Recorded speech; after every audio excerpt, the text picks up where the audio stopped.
Okay. Good morning. Welcome to TechEd again, and this bright early morning. Hopefully you got a good sleep last night, and hopefully you're going to see some good content here today. I'm going to start off today with this talk, which is a two-parter talk called Building Real-World Cloud Apps with Windows Azure. My details are up here, in case you forgot who I am, and my email and Twitter are there. Also, if you have questions or follow-up that we don't get a chance to address as part of this talk. In terms of kind of what my kind of goal is today, I did the keynote yesterday, and I showed briefly kind of a whole overview of Windows Azure, and we did a few Hello World examples. We created a VM, we created a website, created a database. Hopefully you left yesterday's keynote going, wow, this is really easy, and it looks easy to get started, and both of those statements are true. The goal I kind of have today is to go much deeper, though, than Hello World and cover kind of key development patterns and practices that are going to enable you to build kind of what I call real-world cloud apps. Ones that can scale to millions or tens of millions or hundreds of millions of users. Ones that are robust, can handle the types of failures you're going to see in distributed systems. And ones that kind of integrate and incorporate a bunch of practices that ultimately just sort of enable you to run successful businesses in the cloud.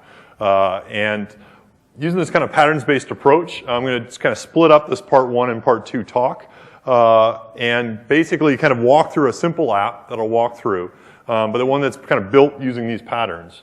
And so in part one, we're going to cover, and I kind of think of it as kind of crawl, walk, run, where the first couple are kind of the crawl phase of just sort of how do you get set up in a kind of a build environment, how do you structure your source control, how do you think about continuous integration and deployment, and some good kind of best practice hygiene things from a development perspective. We'll then start talking about a bunch of cloud patterns, starting off with web development patterns, things like auto-scale, things like state management. Talk about enterprise single sign-on and how you can incorporate enterprise security. We'll talk about some, beginning to talk about some data storage patterns and options that you can use in the cloud. And then in part two is when we'll start to run, and we'll cover things like unstructured blob storage and vertical partitioning, how to design failures, how to handle added monitoring and telemetry into your apps, how to handle things like transient faults, how to incorporate distributed caching, and then close on the queue-centric work pattern. And basically, it starts simple, and then by the end, my hope is that many of your brains are exploding, and there's brain and other things oozing out throughout the room. So don't worry, it's pretty straightforward, each of them, but you will find that the water will start to boil more hot kind of as we go throughout the day. So to kind of help illustrate everything here, I'm going to show off just a quick demo, which is this app that we're going to use across all these different patterns. It's a fairly simple app. But I try to put all the patterns together in one, and then basically we're going to walk through each pattern, explain it, and then I'll kind of reference back to the app and show how I'm using it as part of that example. And this app is just sort of a quick fix-it demo, so it's kind of think of it like a ticket management system. It's not a very sophisticated app, but as you can see here, pretty simple one.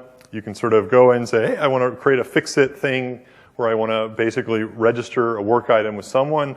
We have security integrated here, a forms authentication model, as well as single sign-on with Active Directory.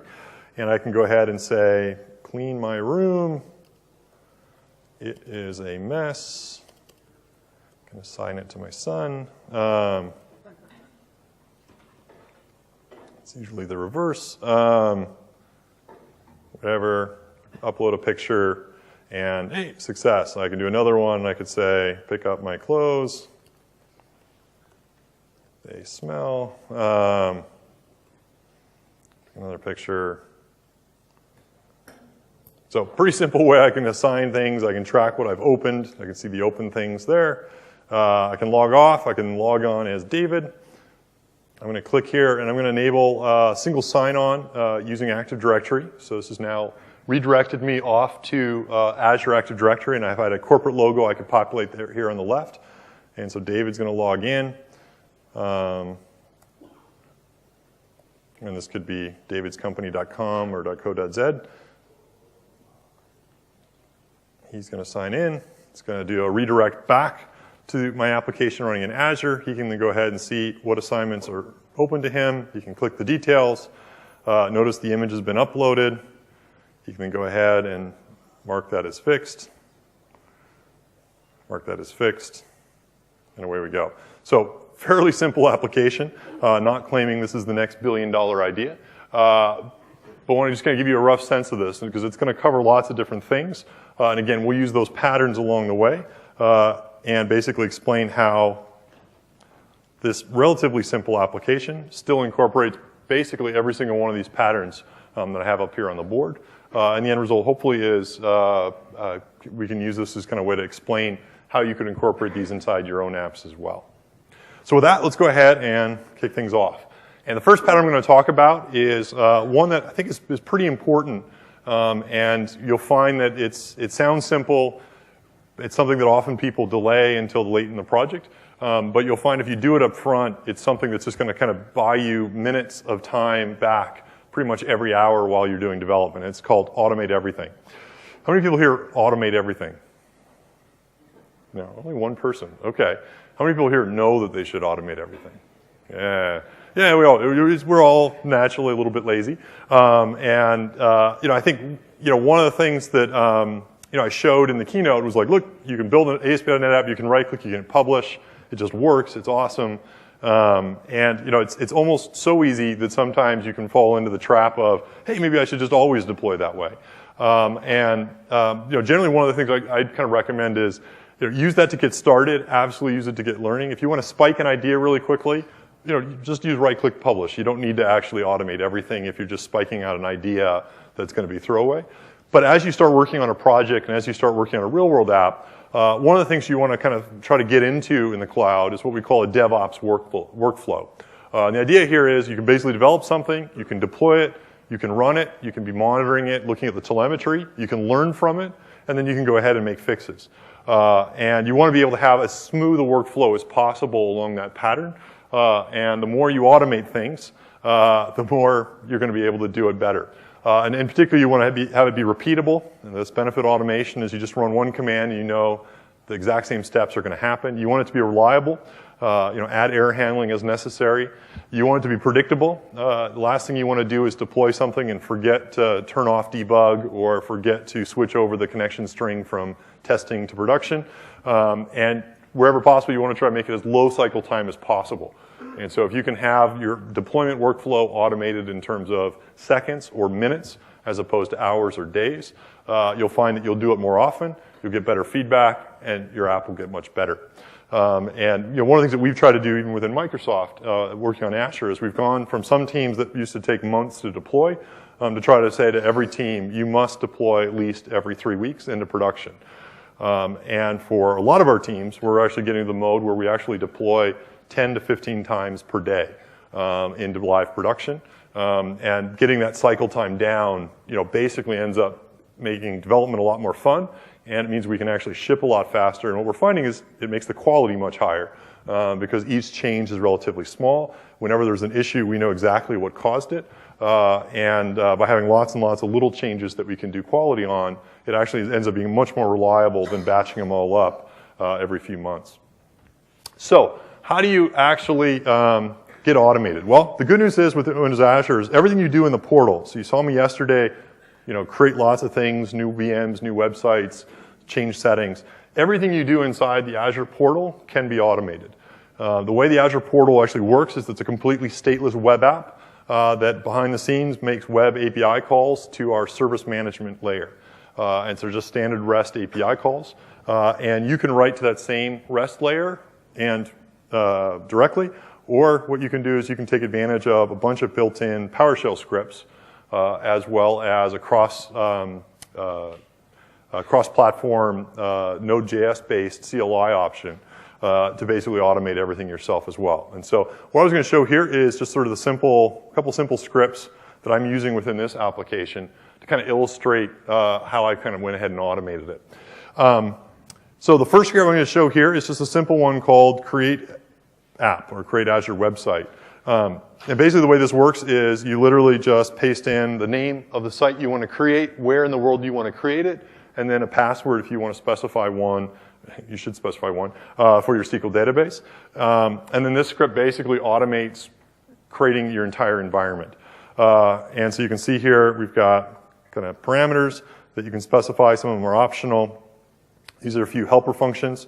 And then basically the way the script does is gets the date, parses some stuff, populates some default values if you don't have it. And then what you can see here is a couple of the built-in commands we have in Azure, like new Azure website. This is a PowerShell command that we provide. This creates the website with the name and the location that you specify. This is how I could create a storage account, which is what we're going to ultimately use to store blobs and images and queues. And then basically this code command right here is going to go ahead and create my SQL database.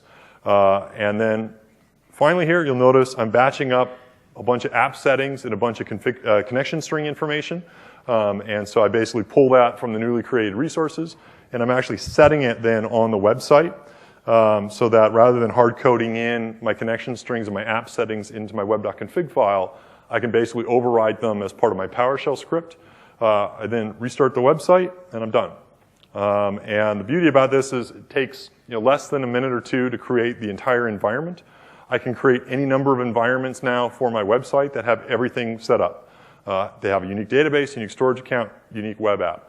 I could set anything I want within here. And the beauty is by having this script, I can have every developer on my team now stand up any number of environments they want for testing.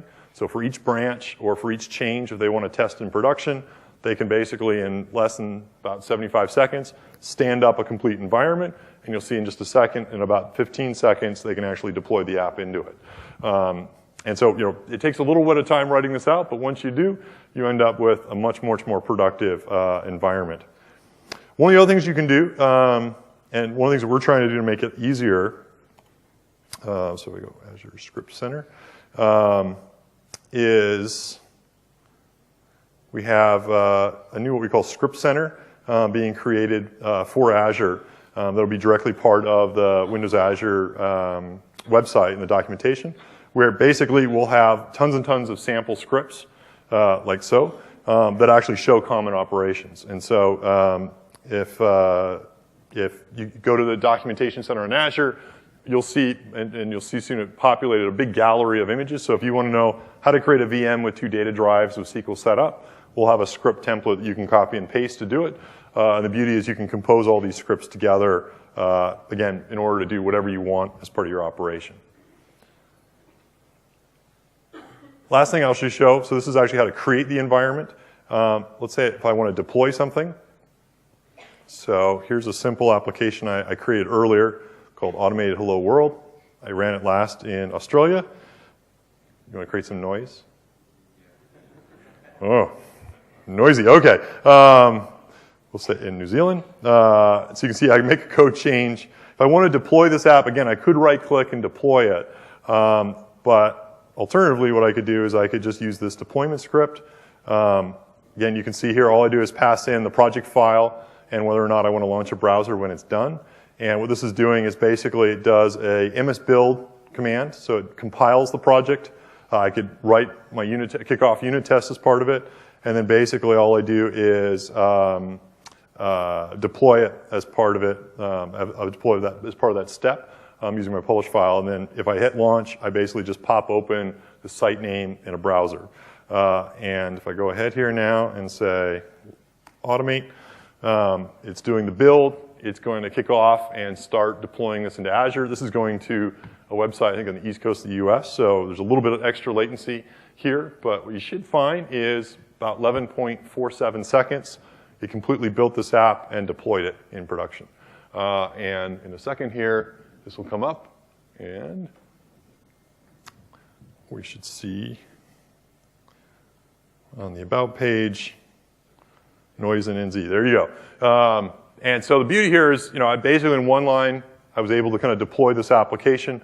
The way this script's written is it works with whatever environment I've set up on my dev machine. So if I had a separate branch or I had a separate build server or thing like that, this deployment script would automatically pick up the appropriate settings and deploy into that. And now I have a completely repeatable way that I can go ahead and deploy this app. And that includes the database. If I need to make storage changes, if I need to make Active Directory changes, again, I could just extend that script, make it completely automated. And so, again, feel free to kind of use manual steps to begin with, but once you get going, definitely try to automate it as much as possible. Pattern 2, source control. How many people here use source control? Great. How many people here know they're supposed to use source control? Someone's not feeling brave and raising their hand. But yeah, so pattern one here, source control, use it. Originally didn't have this bullet, and someone said, but I don't actually use source control. And so I thought, okay, let's add a first bullet. Do use it. But more specifically, when it comes to DevOps, one of the things you do is once you have your automated scripts, treat your automated scripts as part of your source control repository and check them in with your application code. The benefit there is now that you have everything automated to create your environment, deploy your environment, and your app code that runs in your environment, put it all in one depot, and now as you version back and forth between different versions or different branches, you basically have everything you need in order to actually build and run your application anywhere in the world. Make sure your scripts are parameterized. Never check in secrets, so don't check in your passwords into your source control repository.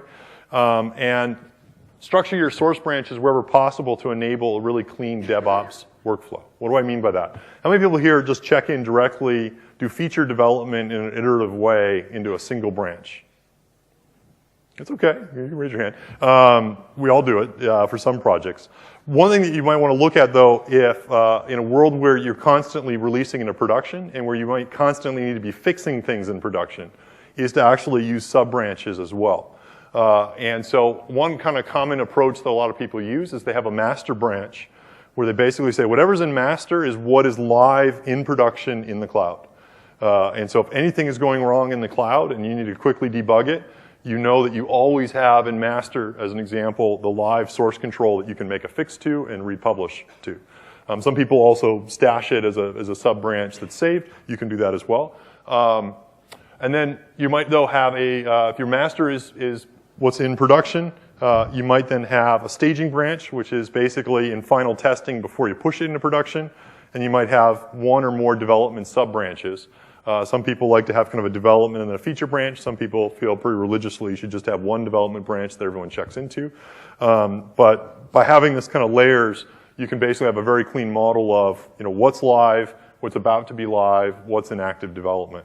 What's nice about this then is if an issue comes up and you start having failures in production or someone reports an issue, you can basically very quickly switch to your either master or staging branch, create a sub-branch for your hotfix, work on it, and then basically push it into production. And by not having your main branch be in a mixed state where you got features as well as bug fixes that you want to push in, you can much more quickly go ahead and turn around a deployment fix and actually update something.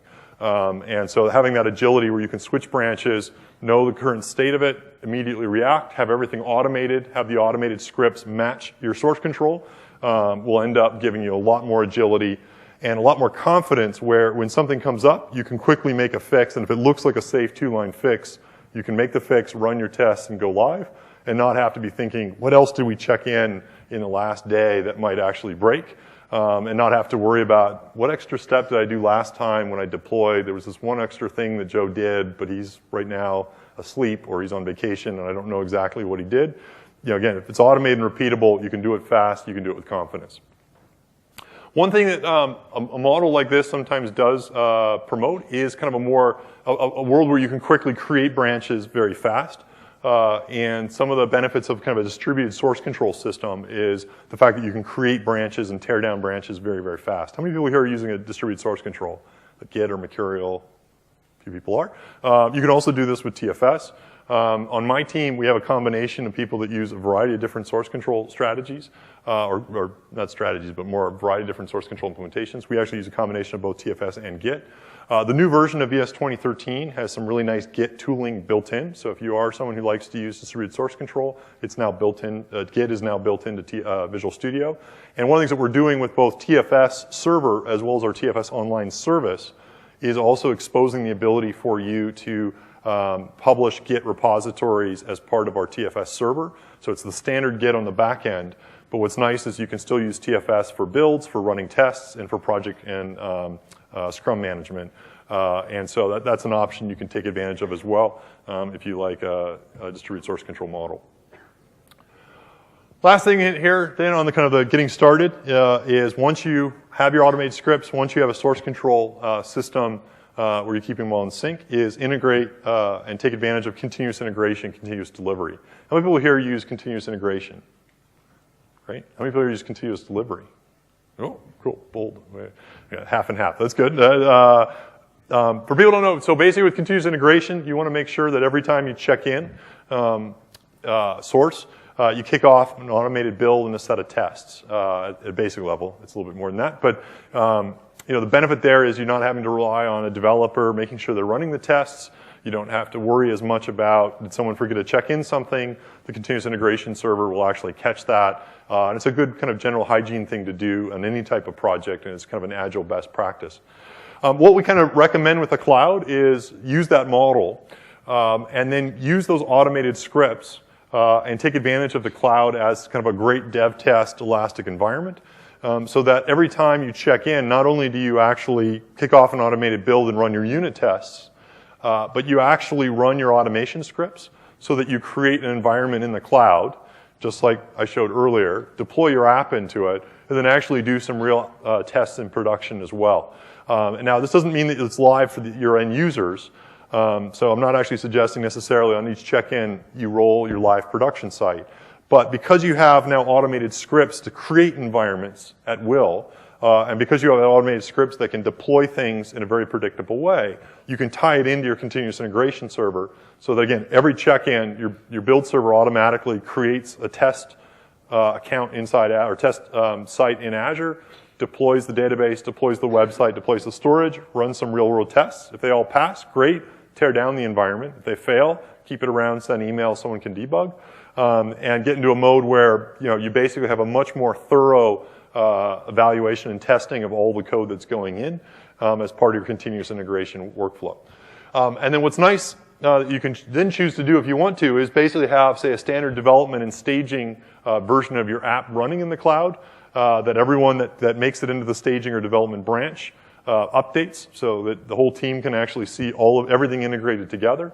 And then what you can do is you can automate it so that once things go into master, you can either automatically deploy into production, or what more often people do is someone pushes a button just to double check, and then you use those scripts to automatically push it into production as well.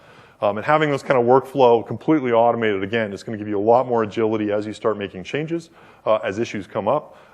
And you'll find that it does take a couple extra hours up front to set it all up. But once you set it up, it's going to start earning you back half an hour a day in terms of productivity, pretty much from that point on for your entire team. So it's definitely worth doing. One of the things that we're trying to do, I showed with the PowerShell commands how you can stitch together your own PowerShell commands. And we're going to have a great documentation repository of scripts that you can steal and put together yourself. One of the things you're going to see us do with our VS tools, as well as our backend tools even more over the next couple months, is bake in this automation support directly into them.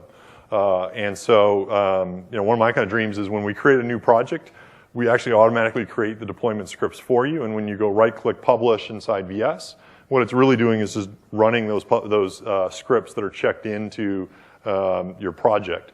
And the more the tooling can automatically generate the scripts for you that you can then tweak and customize however you want, I think will make both the discoverability as well as the productivity of working with scripts a lot better.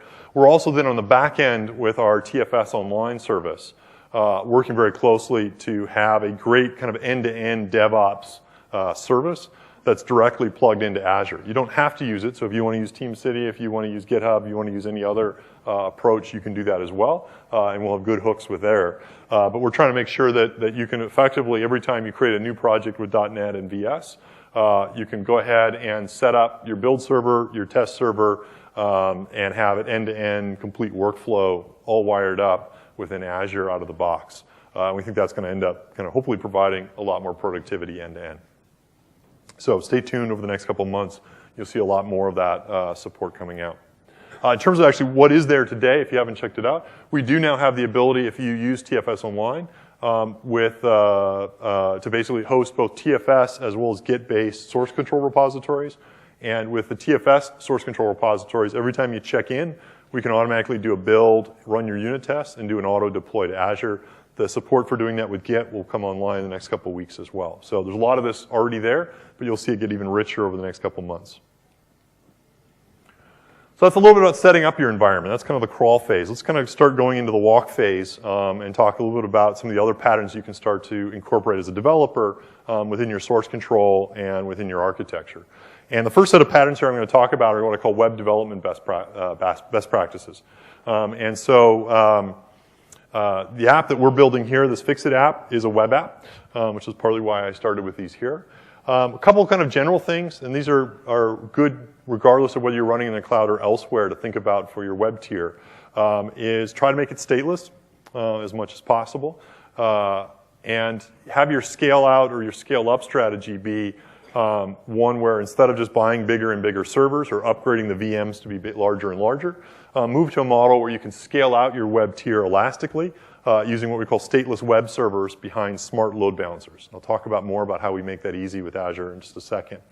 And then wherever possible, dynamically scale out your web tier based on actual usage load so that you can actually increase and decrease the number of servers running based on your actual capacity needs.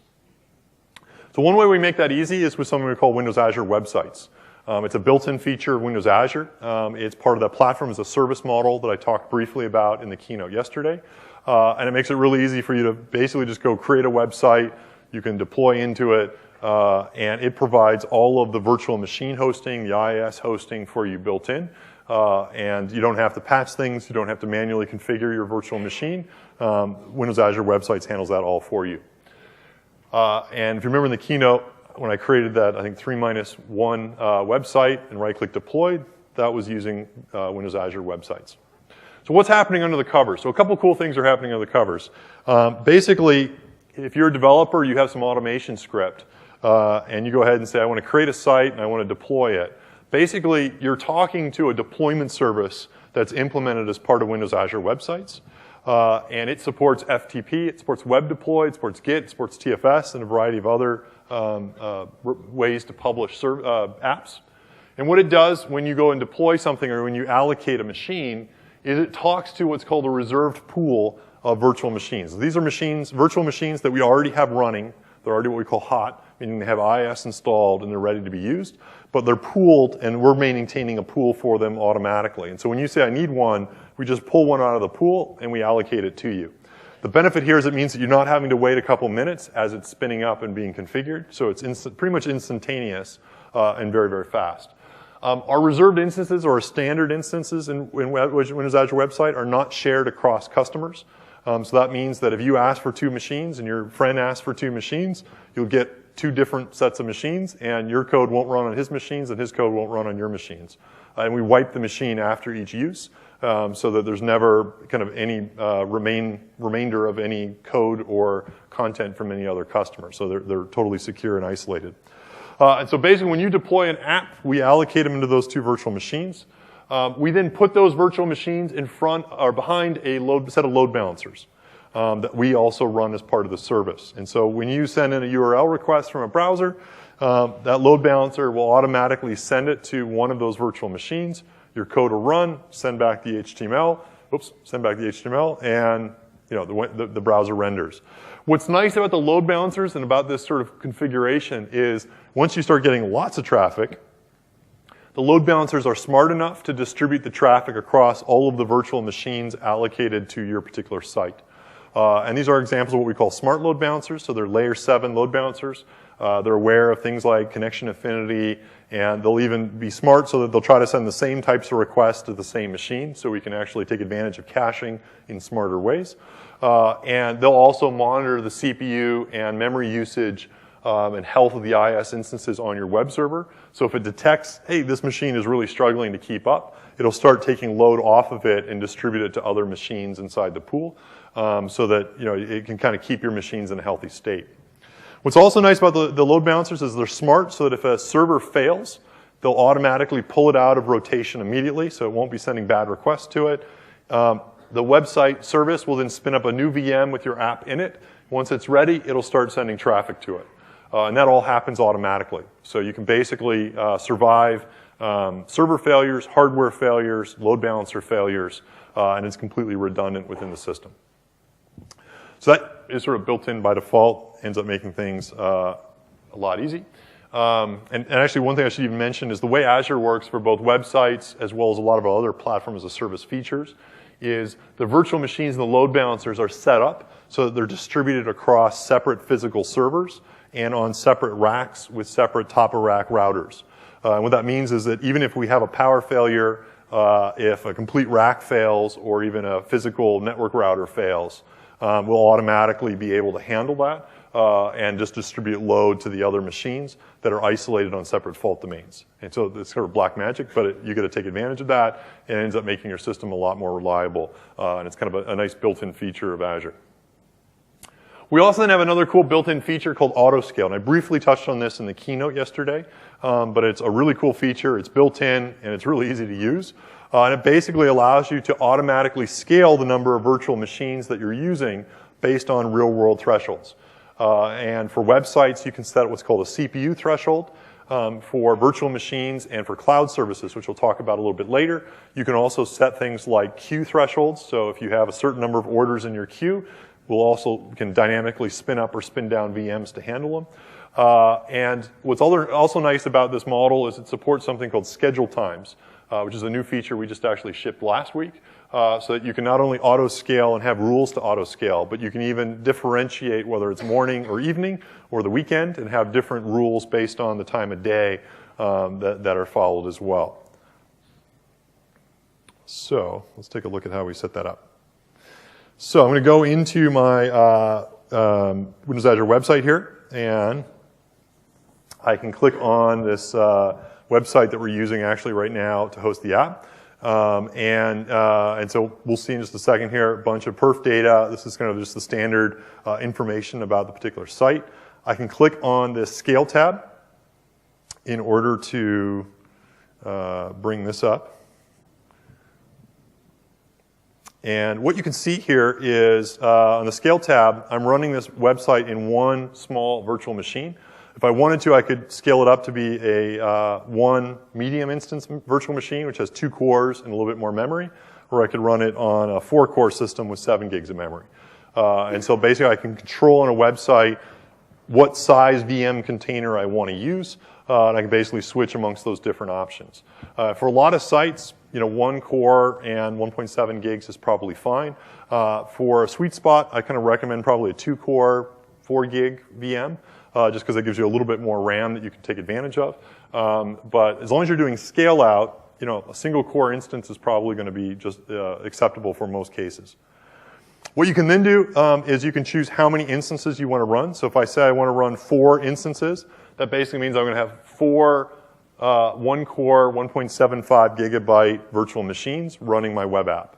And all I need to do in order to actually deploy to that is hit the save button, and in about 10 seconds later, I'll have 4 virtual machines now deployed in Azure with my app code on it. So that's how easy it is to manually scale up or scale down your system. And you can do this with the portal. Again, you could do it with PowerShell scripts as well. Now what you can do with autoscale, though, is you can go ahead now and just click this. Instead of none, you can say CPU. And with CPU, you can then set a range of the number of virtual machines you want to run. So instead of saying I want to run 5 virtual machines, I can now say I want to run between 1 and 5 virtual machines. Or let's even just say between 2 and 5 virtual machines if I want to make sure I always have at least 2 instances running. I can then choose what CPU target I want to have on my virtual machines. And so in this case here, I've said between 32 and 73%. Basically what this means now is if I have no load on my system, I'm always going to have at least 2 VMs running. If the load on my system starts to become more than 73% over extended period, or a couple minutes of period of time, we'll start injecting new VMs into the pool so that your app now is not running on 2, now it's running on 3. And if your load keeps spiking, we'll add 4 up to 5 VMs total, because that's the cap that you set, to run your instances. If the load starts to drop off on the VMs, we'll then start, and it goes below 32%, again for about a minute, we'll start dropping the VMs and turning them off until we cycle down to your minimum number, which is 2. The benefit here is it means you get a ton of load, you can handle it. And when that load ends, if you're not getting much load, we turn it off and you're saving money. And so it's a really sweet model where there's almost no downside because you can basically now handle large spikes and you can also save lots of money. I can't think of a bad reason not to use it, but so highly recommend it. The other thing you can do, it's nice here, this is that new feature I mentioned last week, is this setup schedule times. And what that lets you do is let you say, hey, I love this auto scale, but you know what, overnight, I don't really need to have 2 VMs lying around because a lot of times I have almost no traffic. So what you can do is you can say, let's have a different schedule depending on whether it's day or night. And if I wanted to, I can even have a different schedule depending on if it's a weekday or a weeknight. And I can even define when does day and night start. So let's say 6 a.m. to 8 p.m. or hey, let's even say 9 p.m. is going to be day. And I can pick the time period that I want to use. Yeah, I know. Yeah, this is actually my real website, so I'm gonna before I change it. Go, why is it, I'm in a weird perf? Once I do that now, you'll notice I now have 2 time periods. So I can say daytime. I'm going to say 2 to 5 instances. Nighttime. Let's go back here and let's make it 1 to 5. I can still make it 1 to 5, but now basically it just says, hey, during the day I'm always going to have at least 2. At night I might only have 1, and then I just hit save. And there we go. We're saved, we're live, and we're good to go. And one of the things you'll see here is almost immediately, it's even telling you, hey, we're reducing your cost by 80%. And so you can actually monitor and see how much money it's really saving you based on your actual load. And we'll even show it on your bill how much you're saving. And if you don't have auto-scale enabled, a new feature of your bill that we just launched is we actually now tell you you should turn on auto-scale and you can pay us a lot less money. Which is very nice of us. My business team hates that feature, but you know, it's all fun. So that's a little bit about autoscale. Again, highly recommend using it. If you have stateless web servers, just turn it on and it just works.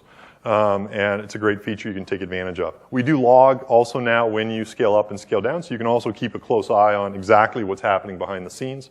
A good feature to take advantage of. Other things, avoid using session state if you can. The less session state you use, the more stateless your web tier is, the easier it is to scale up and scale down. We do have a new cache provider, and I'll talk about that in part 2 of the talk when I talk about distributed caching. If you do need to use session state, go ahead and use the cache provider. That provides a nice way to do it. Avoid trying to hit a database. The databases don't scale as well as the cache provider.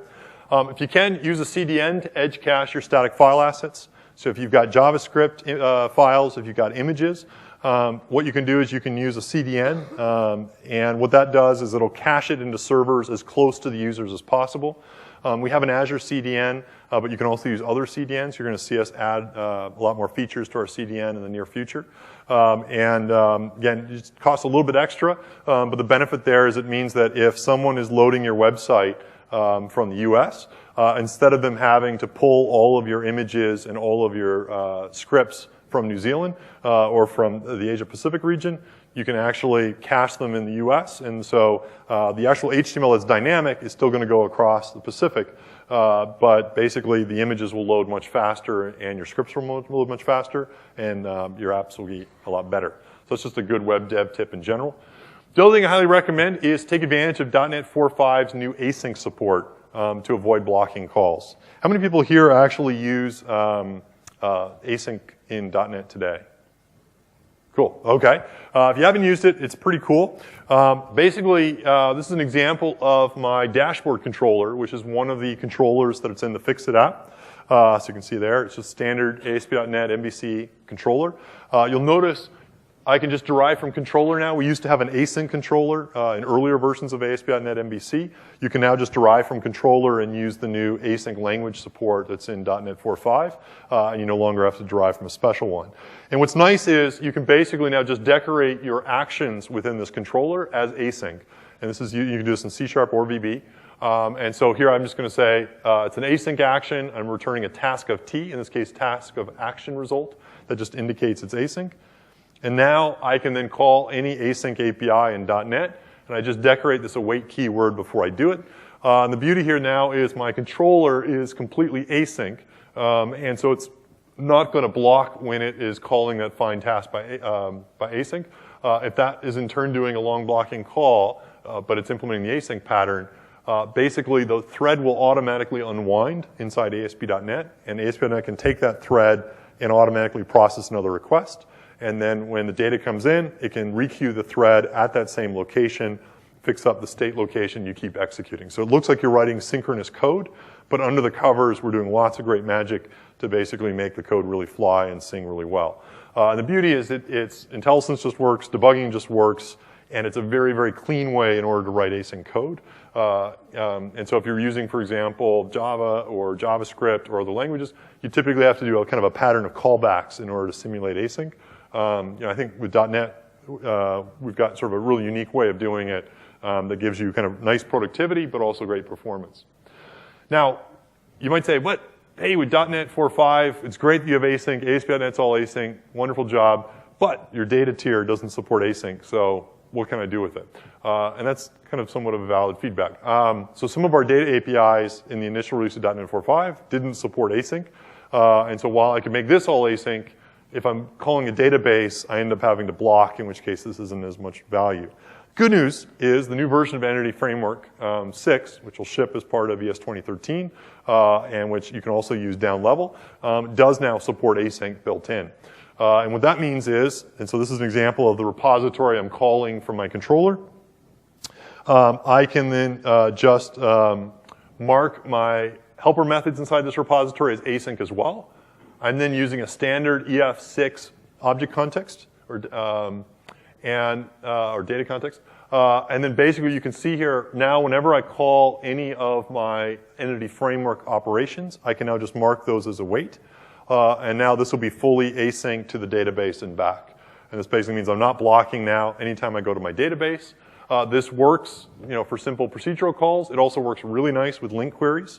So you can see here, I do an await right before my link query, and I can say toList async. And this is now going to return basically a list all asynchronously. And it basically is a beautiful thing because it goes all the way from my database to my middle tier, to my web tier, to my web UI, all the way out. I never block on anything, and my CPU on my servers is actually going to plummet because now I don't have a bunch of code that's just sort of sitting around idle, and I can get much higher throughput on each individual machine. So definitely take advantage of that. You can use that independently of autoscale. You can use them together with autoscale. But if you follow those patterns and practices, you'll find your web tier and your web apps will really get a lot faster and work a lot better. So moving on from the web tier, let's now talk a little bit about authentication and how we want to start integrating security into our application. And I'm going to take advantage of something called single sign-on. So if you remember inside that app, when David signed in, or when I signed in, I used kind of forms authentication. When David signed in, I redirected him, and he entered some Active Directory credentials. How did that work? I'm taking advantage, I did that with a new feature inside Azure we call Windows Azure Active Directory. This is a platform as a service capability, like I talked about yesterday, that basically allows you to run Active Directory in the cloud. It means you don't have to have virtual machines, you don't have to buy a license, you can basically use a directory server in the cloud, and you can use this either standalone, so you don't have to have anything on premises, or what's nice is you can also integrate it with your on-premises Active Directory, so that any of the users that are in your on-premises enterprise Active Directory automatically reflect and show up in it as well. You can then do single sign-on within your apps. We support SAML, WS Federation, as well as OAuth 2 as a variety of different protocols with Azure Active Directory. We also have what's called a Graph REST API, which is sort of like the Facebook API, but for Active Directory that you can use to query and learn about users. So conceptually, how does this work? Well, I have users today that log in with Active Directory on premises. With Azure Active Directory, you now have a directory in the cloud. Again, it can run standalone, or you can link it to your on-premises directory, at which point all the users in your on-premises directory will show up in the cloud. You can then have your users log into that as well for any apps running outside your intranet. And basically then a web app, like that Fixit app that we're building, they can enable single sign-on with. And you can even do third-party apps. So if you have Salesforce or Google Apps or GitHub or Dropbox or any other apps like that, you can also now enable single sign-on with them as well. And all that's built into Windows Azure Active Directory. So how do you manage this? Well, I can go into my admin tool inside Azure, scroll down here, and there's an Active Directory tab. And this basically allows you to see what directories are associated with your account. Now, I've confusingly named my directory Scott Guthrie, which I recommend not doing. It'd be even weirder if you named it that. But In the current admin portal, you're only allowed to have one directory and you can't rename it. So think about what you name that. There's an update that's going out probably next week where you can create any number of directories and you can also rename them.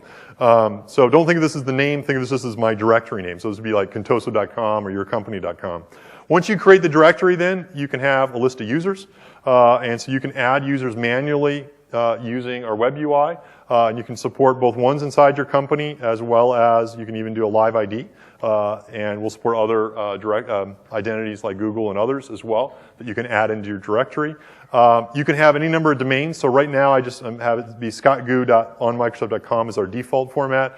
If you own a top-level domain like mycompany.co.nz, you can go ahead and map it here so that they can just log in using what they expect. And then you have a notion of what's called applications. And this is where we have our Fix-It app. I can go ahead and add, and I could basically point to an application I'm building, like an ASP.NET app, or a web app, or a mobile app that I'm running inside Azure. Alternatively, if you want to add a third-party application, you can also go ahead here. And so, for example, if I want to enable Salesforce, I could go ahead and click that and basically enable single sign-on to any of these external applications as well. So lots of different options for how you can do single sign-on and integrate this. If you've got an existing on-premises directory, you can either set up what's called ADFS, which provides you a way that you can integrate your on-premises directory to our cloud. We also have a cool tool you can download directly from Azure, which enables something called directory sync. Basically, download this, run this on a domain controller. It works with Windows Server 2003 and higher. And you enter in your Windows Azure Active Directory domain, your AD on-premise username, password, enable password sync. And at that point, then, we'll basically sync all the users in your directory to the cloud. We don't send the passwords, we hash the passwords. But once it's done, it basically means all the users within your enterprise are reflected in the cloud. And you can now do single sign-on across both your apps as well as those third-party apps that I showed, like Salesforce and Dropbox, automatically. And the beauty is it's kept in sync with your domain controller on-premise. So if they ever leave your organization or a new user ever gets added or any of their properties change, it immediately is reflected in the cloud. So this is ideal for enterprise security where if you're worried about an employee leaving, like a sales employee leaving and leaving with all the data about all the customer accounts, as soon as their account is deactivated inside Active Directory, they'll lose all access to any of the apps that you're running inside the cloud as well. So it's a nice feature. Cool thing for developers is building these types of apps that do single sign-on is now really easy. With the new ASP.NET project dialog that comes as part of VS 2013, just go ahead and pick the one ASP.NET project template. Within that, there is a change authentication button that you can click.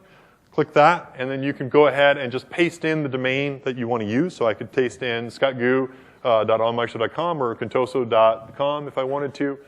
This access level switch lets you actually pick between single sign-on. So if I just have like a line of business app, we also support SaaS-based models. If you want to enable multiple enterprises to log into your ASP.NET app, you can choose that drop-down for access level as well. Hit OK, and then basically we do everything necessary in order to enable single sign-in, just like you would with Forms Auth or with a social identity inside your application. And when you publish this to Azure as part of the publishing process, we'll automatically update the publishing URL so that it'll work not only in your local dev box, but also in production inside Azure. And so the end result is a really easy way that you can now start to integrate single sign-on scenarios into all your .NET apps. And it works not only locally, but also it works in the cloud, which is a really nice thing. So that's a little bit about single sign-on. Next pattern I'm going to talk about is data storage and then data partitioning. Pretty much goes without saying, if you're going to build a real-world app, you're going to have some type of data. There's a variety of different ways that you can store data in the cloud.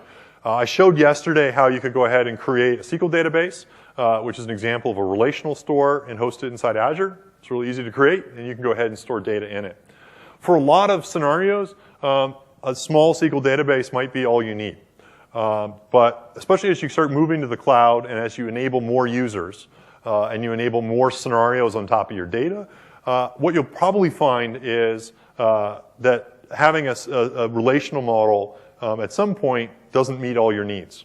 Again, if you only have 10 users, it's probably fine. But if you're going to have 1 million users, at some point your database is not going to be able to keep up with that. And that's where you kind of want to start thinking about kind of your data a little bit more up front as you start designing your applications, to think those things through before you start writing code. Couple things here in terms of range that I'll talk about. We have a bunch of different approaches that you can use. We have inside Windows Azure something we call SQL databases, which again is a relational approach. It's probably the one people are most familiar with. We also support what are called NoSQL options. Anyone here using NoSQL? People have heard of NoSQL. Great. It's kind of a buzzword that's been going around. NoSQL means many different things to many people. The way I'm defining it right here is basically, think of it as kind of a non-relational based model. And so that might mean that you store it in terms of key value pairs. It might mean that you store it in terms of documents. That might mean a variety of different scenarios. What we have inside Azure as a built-in service is something we call table storage, which is a simple key value store. What this means is you can create tables. So I could still create friends, or I could create products. I can have keys and values. So I could basically say primary key, and I could have kind of column value pairs for price, name, availability, or whatever I want to. And so you might think, well, it sounds a lot like a relational model. With table storage, though, you can't have relations. So I can't actually say that my orders depend directly on my products and maintain referential integrity. That's I need to actually do inside my app tier, or I actually need to write code in order to handle it. You might say, well, it's not as functional as a relational model. It's true. What's nice about table storage, though, is that you can store petabytes of data. And so it scales a lot better than the relational model in that we can partition it across multiple servers automatically. And what you'll find is each table can have up to 100 terabytes of data.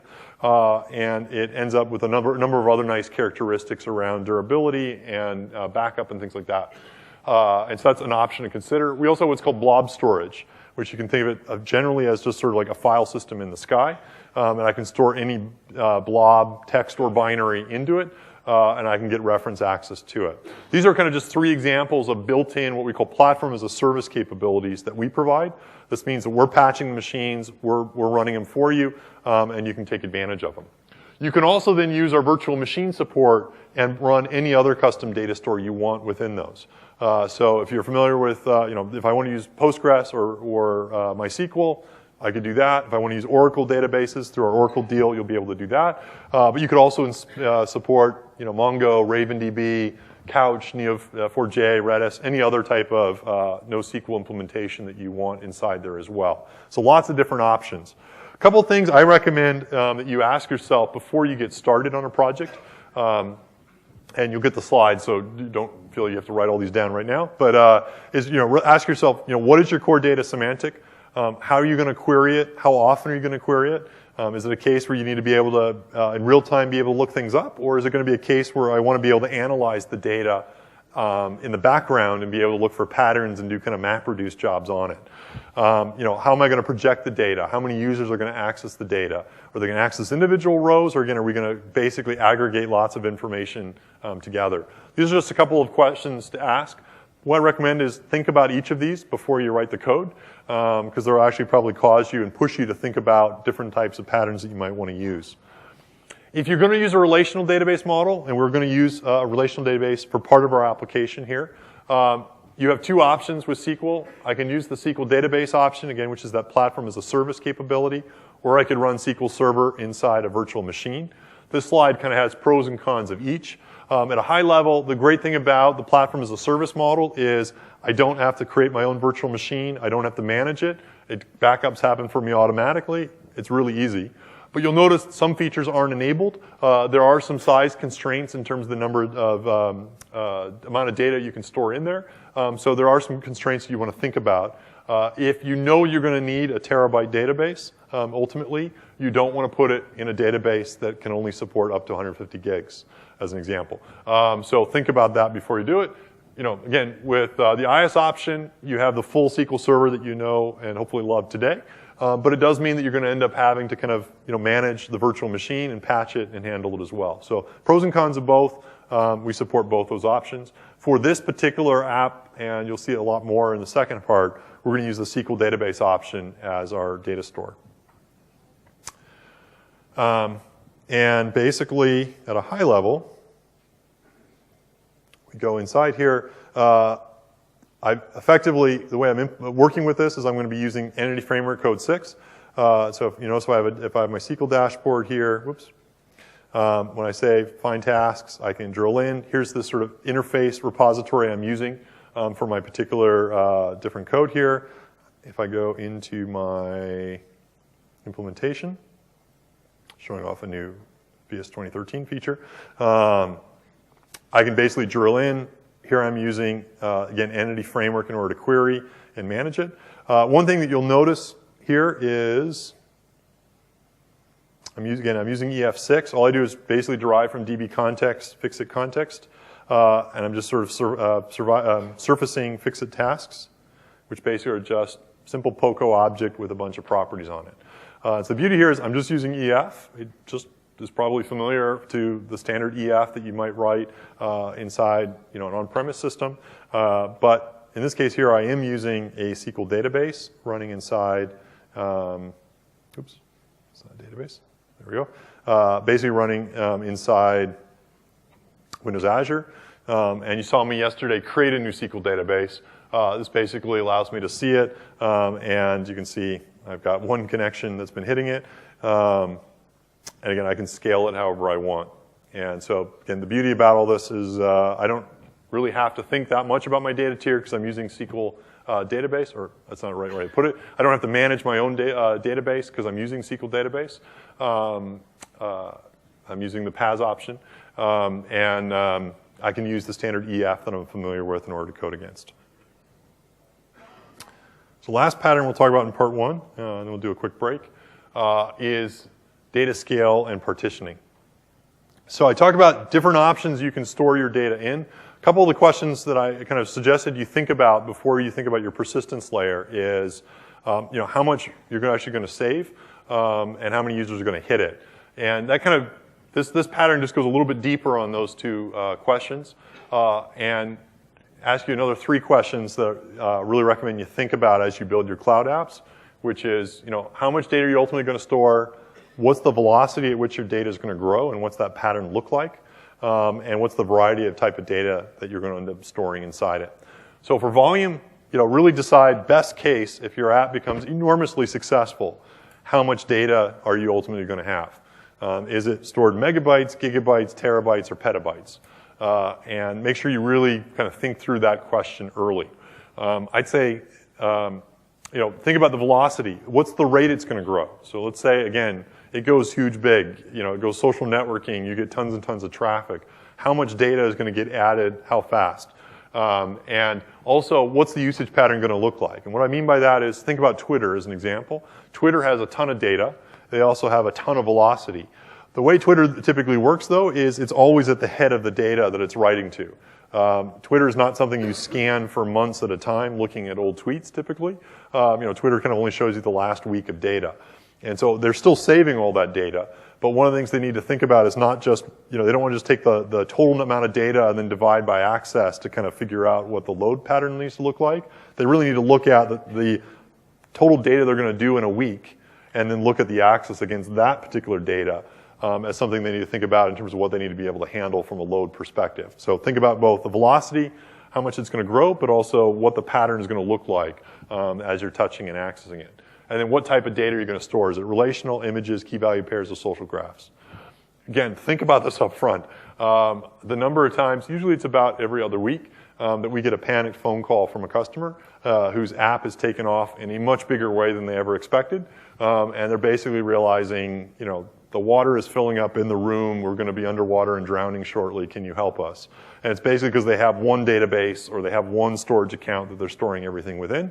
And their app is growing so fast that they're very rapidly filling it up. And they're trying to figure out, without taking downtime, how do they actually distribute it?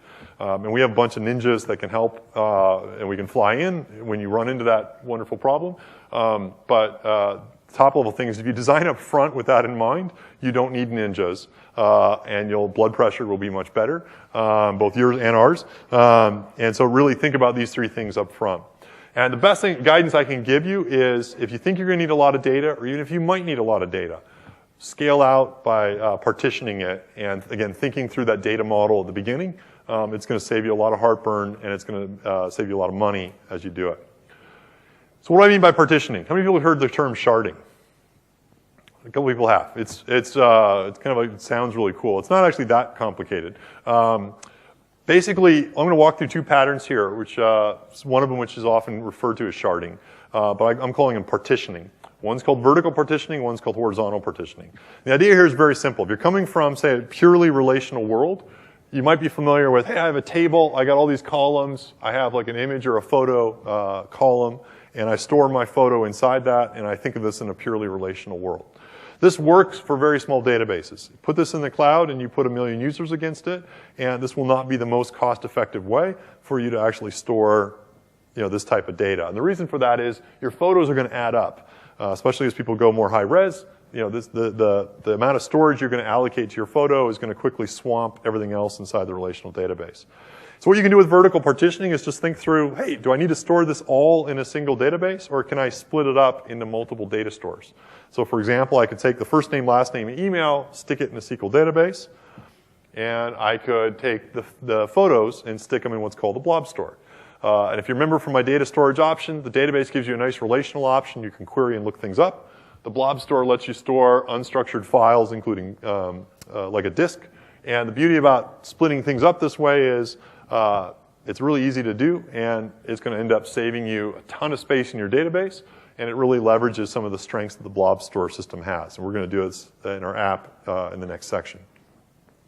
The other approach you can then do is what's called horizontal partitioning.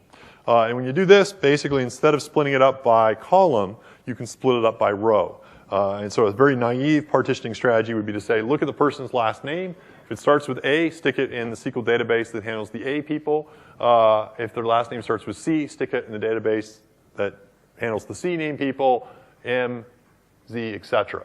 I call this, so the concept of sharding is reflected here. The reason I said this is sort of a somewhat naive sharding pattern is it turns out there's a lot more people with a last name that starts with C than there are typically with Z for most parts of the world. And so you want to be careful as you shard that you don't just sort of send all the people to one database. But if you have a simple kind of hash-based approach, this approach here of being able to split it up across multiple stores suddenly means that the amount of total data you need to have in your database can be much more easily split up. And so you have lots of smaller databases as opposed to one giant large one. And then what a lot of apps do is some combination of the two, where they use vertical partitioning for anything that can be stored outside of a kind of a database or a data store, and then they use horizontal partitioning in order to split things up within their relational model. And again, if you think about this up front, it's really easy to actually design a strategy up front that'll work with this. Once you go live, once you have lots of users entering data and you have the site up and you have a lot of business logic that assumes it's all in one place, it's really, really hard to make this change. You can, but it's really hard, and especially it typically does require a little bit of downtime unless you're really careful. So definitely recommend thinking through your data strategy up front, mapping some of these patterns here, figuring out your sharding strategy or your partitioning strategy, and what you'll see in part 2, which will start in about 40 minutes after you have a quick coffee and tea break, is we're actually going to go ahead and, we'll make a real time. So this is the benefit of fully automated here. I can go here, I can go here, I can hit save, and it's working. Continuous deployment in action. We're going to start in part 2, and we're going to basically go a little bit deeper in the code. And we're going to basically take our simple database, we're going to walk through how we're going to partition it so that we're going to store images in blobs, the rest in the relational database. We're then going to kind of go into kind of the running phase where we're going to talk about how we just survive failures. We're going to add a lot more telemetry and talk about monitoring. We're going to use New Relic as an outside-in monitoring agent. We're going to talk about logging and how we can instrument our code with logging as well. Then we'll talk about transient fault handling, so we can handle things like connection closes and occasional issues, distributed caching, and then queue-centric work patterns. We're going to kind of continue along the way, hopefully with each of these patterns, get you thinking, leave you with some things to kind of think about, and hopefully enable you to build better cloud apps. So with that, I can answer a question or two if people want to stick around up front here. We also have a break for 40 minutes, and so I think we can start up at 10:40. 10:40, we'll be back here and we'll kick start on part 2. So thanks a bunch.